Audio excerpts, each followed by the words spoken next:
Jaunības blēdības, kā jau parasti jaunības tajā laikā visi uz balliem gāja, pīpēja, un es tajā laikā sāku pīpēt no 16 gadiem tikai. Un kā jau ballēs paliek ballēs, jā, tur, ja tu viens nepīpētājs, visi varā pīpēt, nu, jāpīpēt. Tā kopējais stāšanas tā saskaitījumā man bija 25 gadi, ar pārtraukumu. Es arī biju pa starpām, ka tur gadu, 2 gadus nepīpēju par tā, teiksim. Šo laiku es pārtraucu.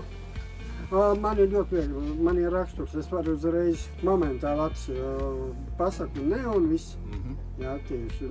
Tad jau skatās pēc situācijas, ja tu kādā lielākā pasākumā, tu tā man ir tieši, gribās, tā, no sākuma kā pajokojas, tad aiziet. Bet man ir tā, ka es varu atmest uz sitienu. Tieši. Vispār attieši, un, teiksim tā, veselības jūtos diezgan spirts, ir darba rosīgums, spriganums, darba apņēmība, tieši, un tā, un jūtos diezgan labi. Tad paskrien no rītiem, ka uznāk klusa, krosiņus uzstājas, kā jau tieši. Bet savos gados es jūtos baigi labi.